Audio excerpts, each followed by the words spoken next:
Hello and welcome. I'm Sigbrand, and today I'm going to be doing a review of FTL, or Faster Than Light. It's a micromanaging ship space combat game.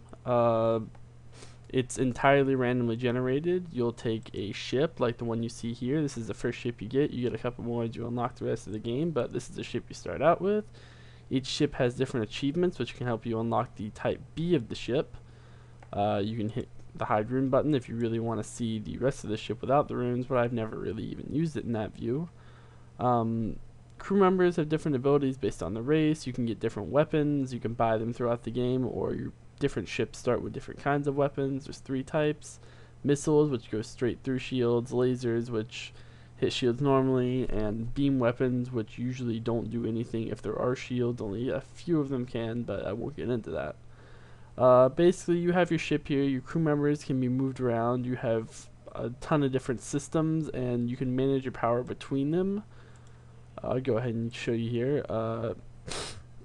On the left here, you have your amount of power you had to distribute, which can be upgraded through an upgrade screen. And these are your systems and how much power they can take, which can also be upgraded. Right now, I have 3 bars that are not being used, but I'll turn on my weapons, and those bars will be used. You can take all the power out of something if you want to add the power to something else. I can even take the oxygen out of my ship, slowly depriving my crew of oxygen if it makes my ship dodge a little more or move a little faster or ready to jump to the next system faster. Basically, the point of the game, it's mostly based around combat, but there's a few other instances, or actually more than a few. It's about 50-50. You jump to these beacons all scattered across the maps. There's 8 systems. You want to get to the 8th system and warn the Federation about the rebel flagship's weakness, but you're being chased by the rebel fleet throughout these systems, so if you don't get there fast enough, you'll be attacked and potentially destroyed. If you die in this game, you have to start entirely over, because that's it. Hopefully I can find some combat and I can give you a little taste of that. This is a quest here. They pop up every once in a while. You get a decent reward from them. The ship wants me to lead them somewhere because their navigation has gone haywire and they need to plot a course to the next system. So they'll add a quest marker to your map, maybe give you a little bit of a bonus to start with.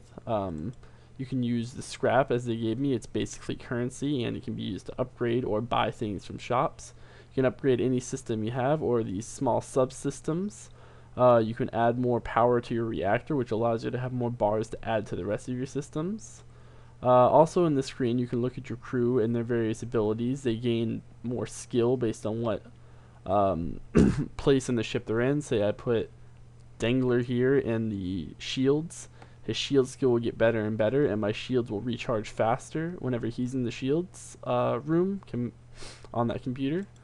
There's also an equipment screen. This is where you can equip your weapons. You can see what's in your cargo hold. Augmentations, which are just cool little things to add on to your ship, which are usually pretty good. And you can also purchase a drone system, which allows you, through the use of the power bars, to engage drones. There's offensive, defensive drones. There's drones that you can send to board your enemy ship, and drones that you can use to stop the enemies from boarding you. There's sometimes where you won't want to fight every adversary. You'll want to jump. There's tons of options. It's almost a sandbox with purpose. You can do whatever you want with your ship. There's no restrictions. Really, you just want to survive to the last system and to defeat the rebel flagship, who is the final boss. I'll give you a little taste of combat here. Generally in combat, you want to knock out their shields first, which allows you to do damage to their hull. Once you destroy their hull, then the ship is destroyed. Of course, the same thing applies to you. Your enemy shields will try to knock out your shields, and then they'll try to destroy your hull. Right now, it seems I've knocked his weapons into a state of disrepair, so now he can only use part or none of his weapons because he's now not allowed to distribute energy to that system on his ship. And I've entirely destroyed his shields, allowing him to distribute no energy there, which gives me a straight shot straight to his hull, so it shouldn't take me long to destroy this guy. But he similarly has knocked out my med bay, so I'm going to send somebody to fix that while he's near helpless. Your ship members can also be better at fighting when people board your ship or when they board ships, and better at repairing. Some races are better at repairing than others. Generally, their skill will increase as they repair things more often. And this is pretty much going to be it for this guy. Sometimes enemies will surrender to you, sometimes they'll offer you things. This guy didn't care, he basically just let himself become destroyed. So I get a certain amount of loot from that. And that's basically the gist of the game. Like I said, you can take this scrap that I just earned, I can upgrade my systems. Say now I want to take that point out of my med bay and I want to put it into my shields. Now that I've upgraded them, I have 2 shield bars. It's a lot harder for them to destroy me now. There's a couple other little minor things, like it costs drone parts in order to deploy drones. It costs missiles to fire missiles. And you have fuel, which you need 1 fuel to make each jump to a different beacon in the system. There's also things like you have an oxygen meter, percentage of your evade, which increases when you have someone man certain systems. But I definitely recommend this game. It's only $10 on Steam, very reasonable for a very addicting game.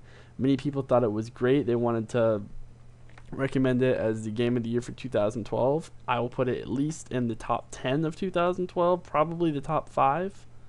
It's a great game, and I would definitely suggest buying it. This has been Sigbrand with a review on FTL, Faster Than Light, and I hope you liked it.